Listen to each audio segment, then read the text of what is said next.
Good morning everybody, स्वागत है आप लोगों का इस सत्र में। आज हम लोग देखेंगे लॉ ऑफ वेक्टर एडिशन, सदिशों के योग के नियम। जो सदिश स्केलर क्वांटिटी को जब हम ऐड करते हैं, जैसे मास एक स्केलर क्वांटिटी है, तो मान लेते हैं किसी ऑब्जेक्ट का मास है 2 kg और दूसरा ऑब्जेक्ट है का मास है 5 kg।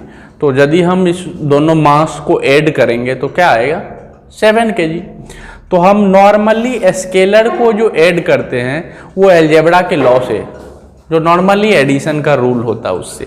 लेकिन वेक्टर को हम नॉर्मली जिस तरह से स्केलर को ऐड करते हैं उस तरह से हम वेक्टर को ऐड नहीं करते हैं। तो अब सवाल उठता है कि वेक्टर को तब किस तरह से ऐड करते हैं। यदि नॉर्मल अलजेब्रा के रूल से वेक्टर को ऐड नहीं करते हैं, स्केलर को ऐड करते हैं, तो सवाल उठता है वेक्टर को ऐड कैसे करते हैं। तो बच्चों, वेक्टर को ऐड करने के, सदिश को जोड़ने के 2 नियम हैं। कितने नियम हैं? 2। तो हम यहां लिखे हुए हैं लॉ ऑफ वेक्टर एडिशन या रूल ऑफ वेक्टर एडिशन, सदिशों के योग के नियम। तो सदिश को कितने तरीके से ऐड करते हैं, उनके कितने लॉ है ऐड करने के। तो कितने लॉ हैं? 2 लॉ। एक तो ट्रायंगल लॉ और दूसरा पैरेललोग्राम लॉ। अब हम बारी बारी से पढ़ेंगे कि ट्रायंगल लॉ क्या होता है और पैरेललोग्राम लॉ क्या होता है। उससे पहले आपको मैं याद दिला दूं कि एक वेक्टर को हमें किस तरह से दिखाते थे। एक लाइन सेगमेंट के ऊपर एरो रख के, जहां लाइन सेगमेंट की लंबाई या रेखाखंड की लंबाई उस सदिश के, उस वेक्टर के मैग्नीट्यूड को रिप्रेजेंट करती थी और एरो डायरेक्शन को रिप्रेजेंट करती थी। और इस ज्योमेट्रिकल रिप्रेजेंटेशन ऑफ वेक्टर में, सदिश के ज्यामितीय निरूपण में, जब हम सदिश को एक लाइन सेगमेंट के ऊपर एरो रख के दिखलाते थे तो इस वाले हिस्से को बोलते हैं टेल और इस वाले को बोलते हैं हेड। जहां से वेक्टर स्टार्ट होती है, इनिशिएट होती है, उस वाले पोर्शन को बोलते हैं टेल और दूसरे वाले पोर्शन को, जहां एरो होता है, उस पोर्शन को बोलते हैं हेड। अब जो वेक्टर के एडिशन के 2 रूल हैं, ट्रायंगल लॉ, त्रिभुज का नियम, और समांतर चतुर्भुज का नियम, बारी बारी से हम देखते हैं कि ये क्या होता है। ट्रायंगल लॉ और पैरेललोग्राम लॉ जो वेक्टर एडिशन के रूल हैं, सदिशों को जोड़ने का जो नियम है, त्रिभुज का नियम और समांतर चतुर्भुज का नियम, उसको देखने से पहले आपको हम ये बताना चाहते हैं कि रिजल्टेंट आखिर होती क्या है। 2 वेक्टर का रिजल्टेंट देखिए, 2 या 2 से ज्यादा भी वेक्टर हो, वो 2 या 2 से ज्यादा वेक्टर, मान लेते हैं फोर्स ही है, force is a vector quantity. एक ऑब्जेक्ट पर ढेर सारा फोर्स लग रही है और मान लेते हैं कि वह ढेर सारा फोर्स मिलके उस ऑब्जेक्ट को 5 मीटर डिस्प्लेस करती है। ढेर सारा फोर्स, मान लेते हैं फॉर एग्जांपल 5 फोर्स किसी ऑब्जेक्ट पर लग रही है, वो 5 फोर्स मिलके उस ऑब्जेक्ट को 5 मीटर डिस्प्लेस कर रही है इन ईस्टवर्ड की डायरेक्शन में, ईस्ट डायरेक्शन में। और अब एक उस 5 फोर्सेज को हमने हटा दिया और एक सिंगल फोर्स उस ऑब्जेक्ट पर लगाया, और ये सिंगल फोर्स भी उस ऑब्जेक्ट को डिस्प्लेस कर रही है 5 मीटर किधर, ईस्ट। इसका मतलब हुआ कि वो 5 फोर्सेज जो वेक्टर ही है, उस ऑब्जेक्ट को कितना डिस्प्लेस की, 5 मीटर किधर, ईस्टवर्ड, पूरब की ओर। और उस 5 वेक्टर को हमने हटा दिया, एक सिंगल वेक्टर वहां इंट्रोड्यूस किया, एक सिंगल फोर्स वहां इंट्रोड्यूस किया। ये सिंगल फोर्स भी उस ऑब्जेक्ट को डिस्प्लेस कर रहा है 5 मीटर किधर, ईस्टवर्ड। तो बच्चों, क्या हम ऐसा कह सकते हैं कि वो 5 फोर्स मिलके उस ऑब्जेक्ट पर जो इफेक्ट डाल रही थी, ये सिंगल फोर्स उतना ही इफेक्ट उस ऑब्जेक्ट पर डाल रही है? तो इसी को हम बोलते हैं रिजल्टेंट, कि वो 5 फोर्स मिलके उस ऑब्जेक्ट में जो डिस्प्लेसमेंट प्रोड्यूस कर रही थी, ये सिंगल फोर्स उस ऑब्जेक्ट में वही डिस्प्लेस कर रही है। मतलब या तो उन 5 फोर्स को लगाओ उस ऑब्जेक्ट पर, या इस सिंगल फोर्स को लगाओ उस ऑब्जेक्ट पर, तो दोनों केसेज में इफेक्ट क्या आ रही है, सेम, 5 मीटर डिस्प्लेसमेंट ईस्टवर्ड। इसका मतलब हुआ कि ये जो सिंगल फोर्स है जो उन पांचों फोर्सेज के बराबर इफेक्ट अकेला पैदा कर रहा है, ये सिंगल फोर्स उन पांचों फोर्स की क्या है, रिजल्टेंट है। तो यहां भी जब हम रिजल्टेंट देखेंगे तो रिजल्टेंट देखने का सेम होगा। अभी हम तत्काल दो वेक्टर का रिजल्टेंट देख रहे हैं। दो वेक्टर का रिजल्टेंट मतलब क्या हुआ कि दो वेक्टर मिलकर जो इफेक्ट पैदा कर रही होगी वो उन दोनों वेक्टरों का रिजल्टेंट वेक्टर वही इफेक्ट पैदा करेगा सिंगल। तो वो जो सिंगल वेक्टर है जो वही इफेक्ट पैदा कर रहा है जो दो वेक्टर मिलकर पैदा कर रहे हैं, इसका मतलब ये जो सिंगल वेक्टर है ये इन दोनों वेक्टर का क्या कहलाएगी, रिजल्टेंट वेक्टर। ओके, सिंपल बात है, आप इसे कॉमन लाइफ में भी सोच सकते हैं। तो ये रिजल्टेंट आपको क्लियर हुआ। अब देखिए हम रिजल्टेंट ही निकालते दो वेक्टर का, ट्रायंगल लॉ से और पैरेललोग्राम से। रिजल्टेंट निकालना बोलो या एडिशन बोलो, कोई बोले आप तो एडिशन बोल रहे फिर आप रिजल्टेंट बोल रहे हैं। बोले देखो यदि आपको बोलते हैं कि ऐड करो 3 और किसको 2 के और क्या रिजल्ट आया, तो भाई साहब फिर भी तो वो रिजल्ट की बात कर रहा है ना, दोनों को ऐड के। तो सेम बात है, आप एडिशन से जो आएगा वो उसका रिजल्टेंट ही आएगा। तो हम देखते हैं सबसे पहले first of all triangle law. Triangle law में क्या होता है, मान लेते एक वेक्टर है ए और दूसरा वेक्टर है बी। ये ट्रायंगल के दो साइड के द्वारा रिप्रेजेंट की गई है और किस ऑर्डर में है, सेम ऑर्डर में। इसका टेल हेड और इसका फिर दूसरे वेक्टर बी का भी क्या है, टेल हेड। तो तीसरा वेक्टर जो अपोजिट कॉम्बिनेशन में हो, मतलब ये दोनों, ये vector A tail head combination में है। टेल हेड आप उधर देख रहे हैं ऊपर में हमने लिख रखा हुआ कि ये पोर्शन वेक्टर की क्या कहलाती है, टेल, और ये क्या कहलाती है, हेड। तो यदि दो वेक्टर दो ट्रायंगल के दो साइड के द्वारा रिप्रेजेंट हो, दो साइड के द्वारा रिप्रेजेंट है और वो किस कॉम्बिनेशन में हो, सेम ऑर्डर में हो, या बोल सकते हैं कि टेल हेड कॉम्बिनेशन में हो।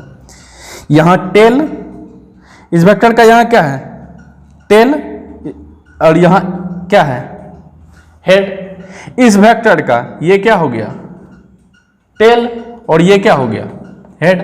लेकिन ये जो वेक्टर है इसका यहां क्या है, हेड, और यहां क्या है, टेल। तो इसको ऐसे भी हम बोल सकते हैं कि यदि दो वेक्टर ट्रायंगल के दो साइड के द्वारा रिप्रेजेंट हो और किस तरह से, टेल हेड कॉम्बिनेशन में, या बोल सकते हैं सेम ऑर्डर में, तो तीसरा वेक्टर जो ट्रायंगल के तीसरे साइड के द्वारा रिप्रेजेंट किया गया हो लेकिन किस ऑर्डर में, अपोजिट ऑर्डर में, वो तीसरा वेक्टर उन दोनों वेक्टर के किसको शो करेगी, रिजल्टेंट को। आप फिर से देखें, ये वेक्टर ए किसका, इस वेक्टर का ये टेल है वेक्टर ए की, ये क्या है, हेड है। ये बी की टेल है और ये बी की हेड है। और ये जो तीसरे साइड के द्वारा रिप्रेजेंट वेक्टर है जो इन दोनों वेक्टर का क्या है, रिजल्टेंट, वो किस कॉम्बिनेशन में है, head to head and tail to tail. तो ऐसा बोल सकते हैं बच्चों कि यदि दो वेक्टर ट्रायंगल के दो साइड के द्वारा रिप्रेजेंट की गई हो और उनका ऑर्डर टेल हेड कॉम्बिनेशन में हो, तो तीसरा वेक्टर जो ट्रायंगल के तीसरे साइड के द्वारा रिप्रेजेंट की गई है लेकिन उसका कॉम्बिनेशन हो हेड टू हेड और टेल टू टेल, वो वेक्टर इन दोनों वेक्टर की क्या कहलाएगी, रिजल्टेंट कहलाएगी या कहलाएगी सम। ओके, मैं फिर से रिपीट कर रहा हूं। ट्रायंगल लॉ क्यों बोलते हैं, क्योंकि हम जिन दो वेक्टर को ऐड करते हैं या जिन दो वेक्टर का हमें रिजल्टेंट निकालना होता है उन दोनों वेक्टर को भी ट्रायंगल के साइड से रिप्रेजेंट करते हैं, और जो इन दोनों वेक्टर का जो रिजल्टेंट होती है या जो एडिशन होती है उनको भी हम ट्रायंगल के तीसरे साइड से रिप्रेजेंट करते हैं। तो ट्रायंगल फॉर्म होती है, इसलिए इसको क्या बोलते हैं, ट्रायंगल। अब आप फिर से देखें, यदि दो वेक्टर ए और बी ट्रायंगल के दो साइड के द्वारा रिप्रेजेंट किया गया हो, किस ऑर्डर में, किस कॉम्बिनेशन में, टेल टेलहेड कॉम्बिनेशन में तो तीसरी वेक्टर जो ट्रायंगल के तीसरे साइड के द्वारा रिप्रेजेंट की गई हो, लेकिन जिनका कॉम्बिनेशन हो हेड से हेड और टेल से टेल, वह वेक्टर इन दोनों वेक्टर के एडिशन को शो करेगा, रिजल्टेंट को शो करेगा। कोई डाउट? ये है ट्रायंगल लॉ। अब हम आपको दिखाते हैं पैरेललोग्राम। ठीक है, ट्रायंगल लॉ का यूज तब करेंगे जब टेल हेड कॉम्बिनेशन में होगी। इनिशियल जो दो वेक्टर होगी वो किस कॉम्बिनेशन में होगी? सेम ऑर्डर में बोलो, टेल हेड कॉम्बिनेशन में। तो तीसरा वेक्टर जो ट्रायंगल के तीसरे साइड द्वारा रिप्रेजेंट की गई होगी, लेकिन उनका कॉम्बिनेशन होगा हेड टू हेड और टेल टू टेल, वो इन दोनों वेक्टर के किसको शो करेगी? रिजल्टेंट को, मैग्नीट्यूड वाइज भी और डायरेक्शन वाइज भी। ठीक है, अब आप देखिए, ये था triangle law of vector addition. Okay, अब हम देखते हैं पैरेललोग्राम लॉ। पैरेललोग्राम लॉ कहता है कि जब दो वेक्टर ए और बी का टेल एक ही जगह हो, क्या हो? नॉर्मली हम वेक्टर एडिशन के लिए जब हम दो वेक्टर के रिजल्टेंट की मैग्नीट्यूड निकालेंगे तो ज्यादातर 99% केसेज में हम किसका यूज करते हैं? पैरेललोग्राम। रिजल्टेंट दिखाने के लिए किस लॉ का यूज करते हैं? पैरेललोग्राम लॉ का। अब देखिए, ये यदि दो वेक्टर पैरेललोग्राम के दो साइड एडजेसेंट साइड के द्वारा रिप्रेजेंट हो, एक होता है एडजेसेंट साइड, एक होता है opposite side. Adjacent side means अगल बगल की भुजाएं। और एक बात और ध्यान रखना है कि पैरेललोग्राम में दोनों वेक्टर एक ही पॉइंट से स्टार्ट होती है। ऐसा बोल सकते हैं कि वो दोनों वेक्टर को इनिशियल है। क्या? को इनिशियल मतलब एक ही पॉइंट से क्या हो रही है? स्टार्ट हो रही है। तो जब दो को इनिशियल वेक्टर पैरेललोग्राम के एडजेसेंट साइड के द्वारा रिप्रेजेंट की गई हो, पैरेललोग्राम के, लेकिन आप देख रहे हैं कि हमारे लैंग्वेज में क्या है? को इनिशियल मतलब स्टार्ट कहां से हो? एक जगह से। तो यदि दो वेक्टर को इनिशियल हो, क्या हो? को इनिशियल हो, तो इस को इनिशियल वेक्टर मान लेते हैं ये वेक्टर ए है, ये वेक्टर बी है, और दोनों वेक्टर का टेल एक ही पॉइंट पर है। इसका मतलब दोनों वेक्टर एक ही पॉइंट से स्टार्ट हो रही है, ये एक ही ऑब्जेक्ट पर यहां काम कर रही है, तो ये दोनों को इनिशियल वेक्टर है। ठीक है, तो सबसे पहले हमें पैरेललोग्राम क्या कर लेना है? कंप्लीट कर लेना है डॉट डॉट से। अब देखिए, मैं बोल रहा हूं पैरेललोग्राम लॉ क्या होता है। यदि दो वेक्टर को इनिशियल हो और पैरेललोग्राम के एडजेसेंट साइड द्वारा रिप्रेजेंट किया गया हो, तो उस पैरेललोग्राम के कॉमन टेल से पास होने वाला डायगोनल। सवाल उठता है कि पैरेललोग्राम में डायगोनल रिप्रेजेंट करता है किसको? पैरेललोग्राम में डायगोनल रिप्रेजेंट करती है किसको? रिजल्टेंट को। तो कौन सा डायगोनल? आप जानते हैं कि किसी भी पैरेललोग्राम या किसी क्वाड्रिलेटरल में कितना डायगोनल होता है? जैसे ये हम एक क्वाड्रिलेटरल बनाए थे, इसमें कितना डायगोनल है? 2। तो सवाल उठता है कि कौन सा डायगोनल? तो देखिए, ये यहां वाला जो डायगोनल होगा वो दोनों वेक्टर के किसको ज्वाइंट करेगा? हेड को। लेकिन ये वाला जो पैरेललोग्राम का डायगोनल है वो डायगोनल कहां से पास कर रहा है? जहां दोनों का टेल है। वेक्टर ए और वेक्टर बी दोनों का टेल है। इसका मतलब क्या है? दोनों का टेल एक ही जगह है, तो हम उसको क्या बोल सकते हैं? कॉमन टेल, उभयनिष्ठ पूंछ। तो जब दो वेक्टर जो को इनिशियल हो या जब दो को इनिशियल वेक्टर पैरेललोग्राम के दो एडजेसेंट साइड के द्वारा रिप्रेजेंट किया गया हो, तो कॉमन टेल से पास होने वाला डायगोनल, ये वाला डायगोनल नहीं, कॉमन टेल से पास होने वाला डायगोनल इन दोनों वेक्टरों के सम या रिजल्टेंट को रिप्रेजेंट करती है।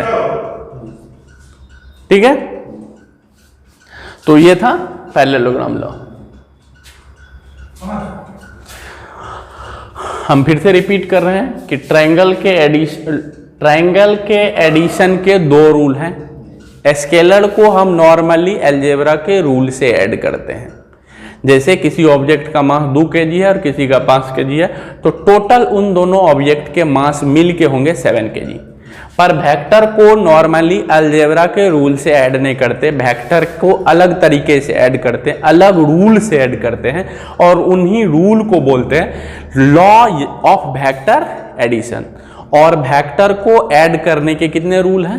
2 रूल हैं। पहला त्रिभुज का नियम ट्रायंगल लॉ, और दूसरा पैरेललोग्राम लॉ। ट्रायंगल लॉ के अंदर हमने पढ़ा कि जब दो वेक्टर ट्रायंगल के 2 साइड के द्वारा रिप्रेजेंट की गई हो और उन दोनों वेक्टर का कॉम्बिनेशन या ऑर्डर टेल हेड कॉम्बिनेशन हो, तो ट्रायंगल के तीसरे साइड के द्वारा रिप्रेजेंट किया गया वेक्टर जो हेड से हेड और टेल से टेल कॉम्बिनेशन में हो, वो इन दोनों वेक्टर के सम या रिजल्टेंट को रिप्रेजेंट करती है। दैट्स इट, कोई दिक्कत? अब आते हैं पैरेललोग्राम लॉ। जब दो वेक्टर कोइनिशियल हो और पैरेललोग्राम के एडजेसेंट साइड के द्वारा रिप्रेजेंट किया गया हो, तो इस पैरेललोग्राम में इस दोनों वेक्टर के कॉमन टेल से पास होने वाला डायगोनल इन दोनों वेक्टर के सम या रिजल्टेंट को रिप्रेजेंट करती है। कोई डाउट? तो ये था वेक्टर के एडिशन का rule, triangle law and parallelogram law. यदि आपको ये वीडियो अच्छा लगा हो या किसी भी प्रकार से कि आपको डाउट हो, तो हमें जरूर कमेंट करें। हमारा चैनल श्री कृष्णा क्लासेज मधेपुरा के नाम से यूट्यूब पर मौजूद है, और यदि आपको ये वीडियो अच्छा लगा है तो आशा करते हैं कि आप दोस्तों को भी शेयर करेंगे और अगला लेक्चर आपको आसानी से मिल पाए और उसकी सूचना आपको प्राप्त हो, इसके लिए हमारा यूट्यूब चैनल जो श्री कृष्णा क्लासेज मधेपुरा के नाम से यूट्यूब पर मौजूद है, उसे सब्सक्राइब करेंगे और बेल आइकन दबाएंगे। धन्यवाद।